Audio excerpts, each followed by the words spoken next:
The Bold and the Beautiful, episode 9654 and beyond, Hope's Crossroads family, betrayal, and the choice that changes everything. Hope Logan has always tried to do what's right for her family, for her daughter, for herself. But in Los Angeles, doing the right thing doesn't always lead to peace, and in The Bold and the Beautiful, peace is the first thing that gets sacrificed when old grudges, family pressures, and explosive secrets collide. Hope's journey has been defined by heartbreak, betrayal, and resilience. She's lived through Liam's indecisiveness, Thomas's obsession, and Brooke's relentless expectations. And just when it seemed like Hope might finally find solid ground, a new storm begins to rise, one that threatens everything she's fought to build. After months of emotional whiplash, Hope finds herself in a relationship again, this time one that feels safer, quieter, and more grown-up. No chaos, no triangles, just stability. She's seeing Carter Walton, the dependable co of Forrester Creations. For the first time in a long time, Hope feels grounded.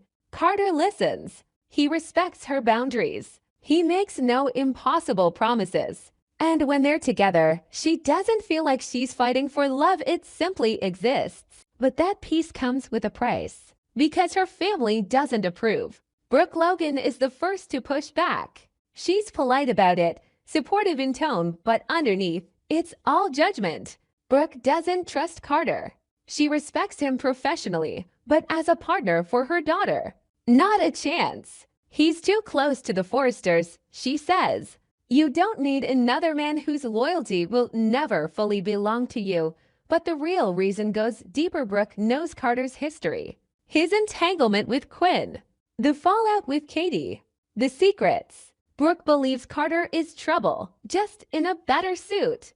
Then comes Deacon Sharp, whose presence in Hope's life has become more steady, more paternal. He doesn't criticize Carter openly, but he makes his opinion clear in other ways. Awkward dinners, cold handshakes, long silences. Deacon thinks Hope deserves someone who isn't so morally flexible. He's always on the fence, Deacon says. You don't need another man who disappears when things get messy. Hope tries to ignore it. She tries to focus on her happiness, her daughter, her designs. She leans on her work at Hope for the future. She takes the high road when family gossip swirls. But it's not just whispers anymore, it's pressure. Brooke drops comments constantly. Are you really happy? What if he hurts you like the others? What if he's not telling you everything? Hope brushes it off until the day she hears something she can't ignore. A secret from Carter's past resurfaces. It starts with a phone call. A woman from his past. Not Quinn. Not Katie. Someone else. A name no one in LA has heard before. Her voice is calm, but loaded with implication. She doesn't ask for money. She doesn't demand anything. She just says, you never told her the truth, did you? Hope hears the message accidentally. Carter had left his phone in her kitchen. She presses play, listens, rewinds, listens again. Her stomach drops. When she confronts Carter, he freezes. For the first time, the man who always has the right answer, the calm voice in the storm, goes silent. And then, slowly, he confesses. Years ago, before Los Angeles, before Forrester, Carter was involved in a corporate scandal. Not as a criminal, but as a fixer. A young legal associate assigned to bury evidence in a case involving labor violations, environmental damage, and cover-ups. He didn't orchestrate the crime, but he helped protect the men who did. He was promised a promotion, a future. When the truth came out, the firm collapsed. People went to prison. Carter didn't, but his name was forever tainted. He changed cities, changed everything, and swore never to speak of it again. Hope is stunned. She doesn't yell. She just looks at him, like she's trying to reconcile the man she knows with the man she's just discovered. Why didn't you tell me? She asks. Because I wanted a fresh start, Carter says. Because I didn't want to lose you.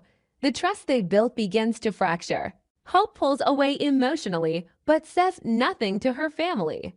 She doesn't want to feed the judgment, doesn't want to give Brooke and Deacon the satisfaction of being right. Instead, she retreats inward, questions everything. Was Carter's calm demeanor just strategy? Has she been naive again?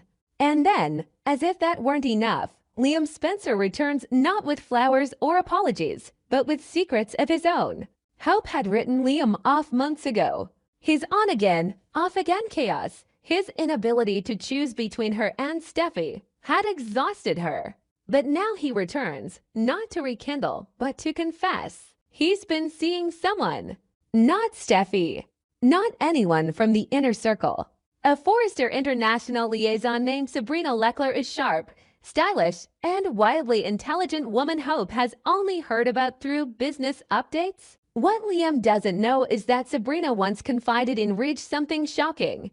She had a brief fling with Carter during a conference in Paris while Carter was still seeing Katie. Hope now finds herself in the middle of a web that makes her head spin. Carter, who she loved for his stability, is hiding a past that could destroy everything she thought she knew about him.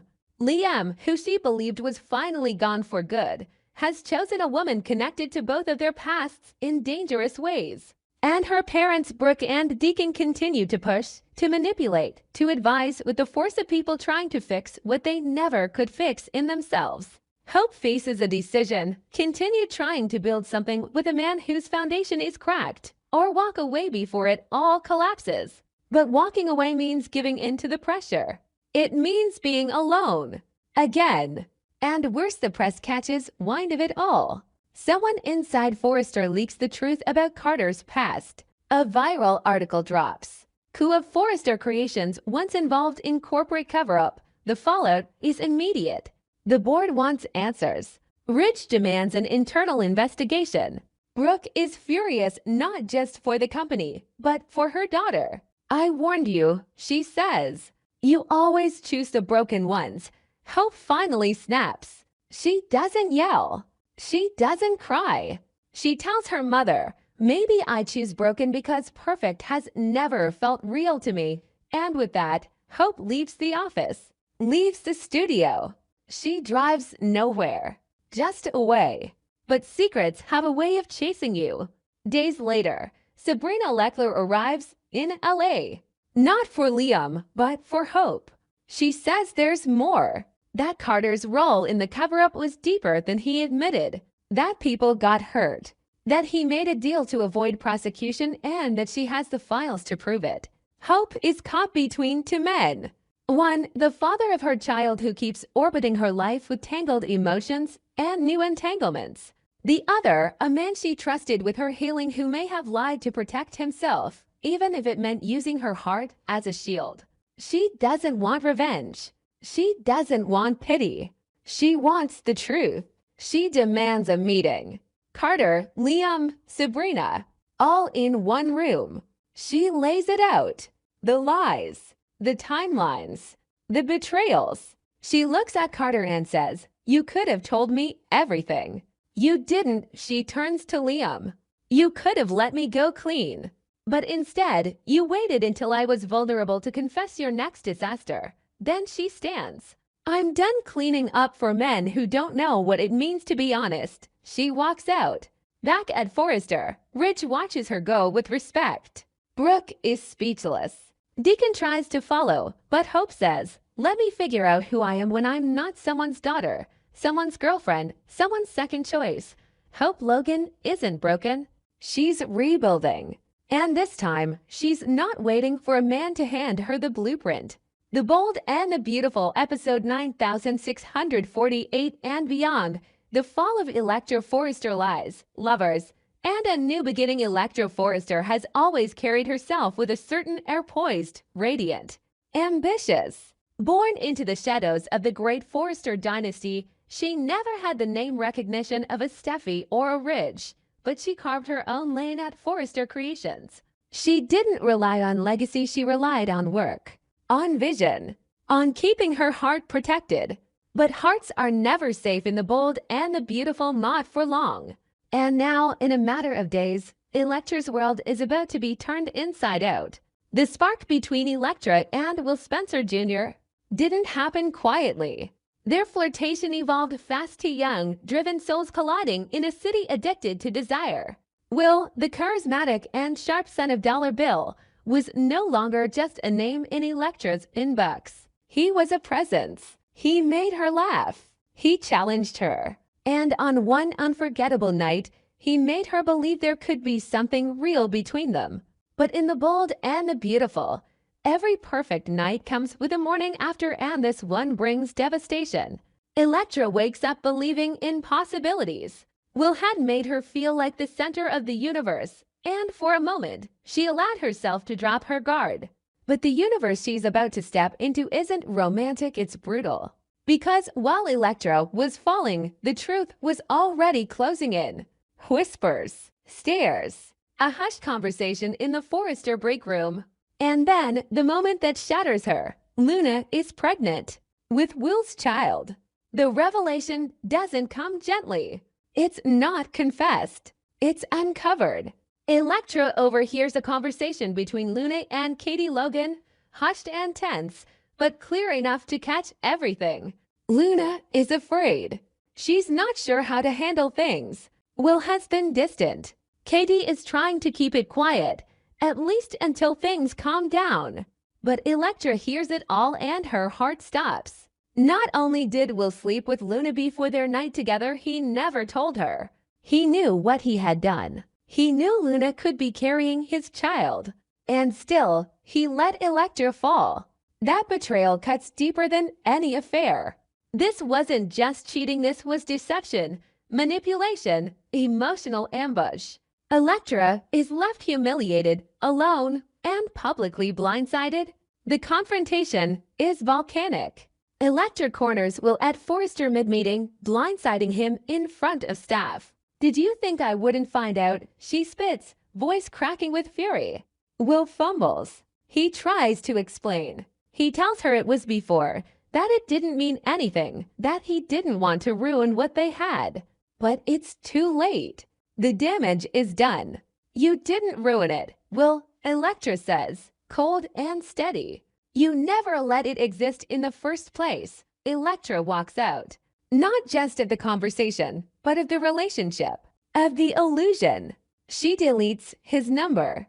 She leaves their shared playlists, the photos, the memories. She shuts the door. But the bold and the beautiful doesn't just let pain pass quietly. The fallout spreads fast. The press gets wind of the triangle. Headlines scream, "Forrester heiress dumped by Spencer Cyan after love triangle reveal." Paparazzi lurk outside Forrester Creations. Social media spirals with rumors and fan theories. Team Elektra. Team Luna. Team no one. Meanwhile, Luna's guilt mounts. She hadn't meant to hurt Elektra, but she hadn't stopped it either. She tries to reach out. Sends a message. A voicemail. "I didn't know about you, and Will, I'm sorry. I didn't mean to come between." Delete. Elektra doesn't listen. Doesn't want closure. Wants silence. Wants to rebuild. Alone. And that's exactly what she starts to do. Elektra throws herself into work. She begins designing again, sharper, bolder, more ambitious than ever. She rebrands a struggling accessory line and pitches it directly to Ridge and Steffi as a luxury youth crossover project. They're impressed. They greenlight it. Elektra becomes a rising star in the company, no longer a Forrester in name only, but a name on the designs. But even as she ascends, her heart remains fractured. She can't trust easily anymore. Not men, not words, not promises. That is, until she keeps running into Zende Forrester Domings. At first, it's subtle. Shared glances, casual lunchroom conversations, late nights at the office when everyone else has gone home. Elektra and Zende have always been work acquaintances, respectful, professional, warm, but now there's something else. A slow, quiet recognition. Two people who've been burned, bruised, and buried by other people's choices, now finding unexpected calm in each other. Zende sees through the armor. He doesn't pry, doesn't flirt recklessly. He simply listens. When Elektra vents about the press, he defends her. When she doubts her designs, he reminds her of her talent.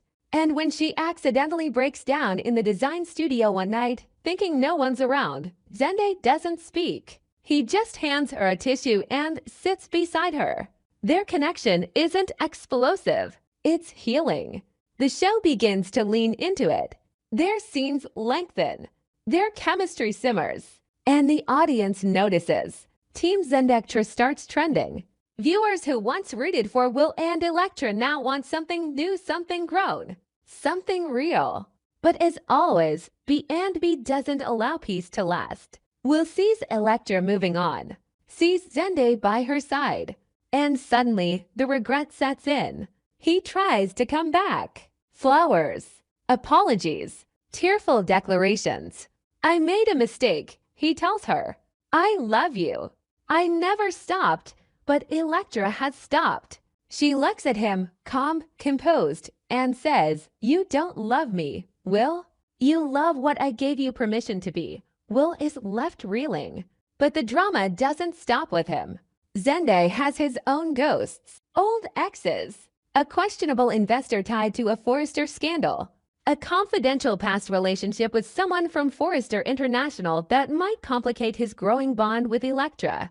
And just when Elektra begins to trust again, Luna resurfaces not just as a coworker, but now as a mother, raising Will's child inside the Forrester circle.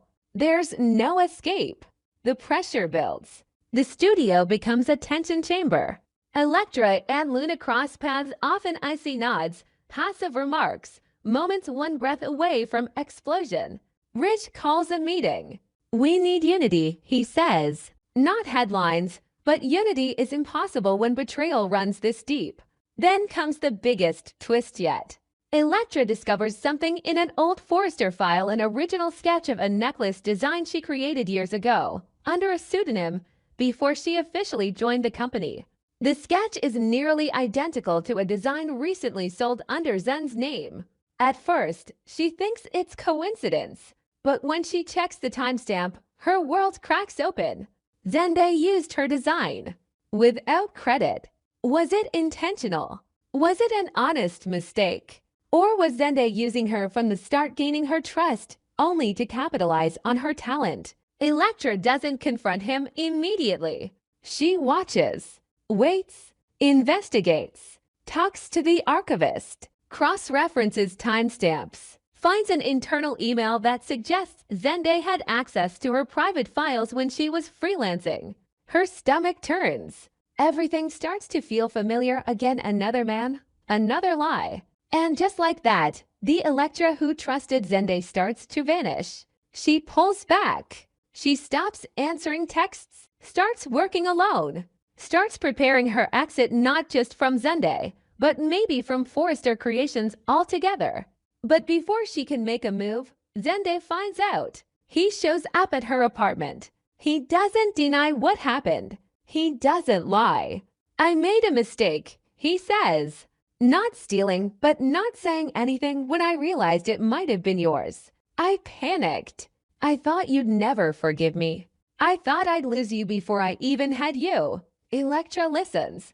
She doesn't cry, doesn't shout. She simply says, maybe you never had me to begin with. Fade to black. But the bold and the beautiful never ends with silence. A new arc is brewing. Elektra striking out on her own.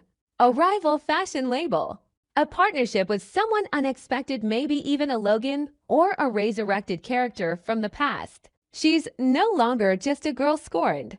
She's a woman building an empire.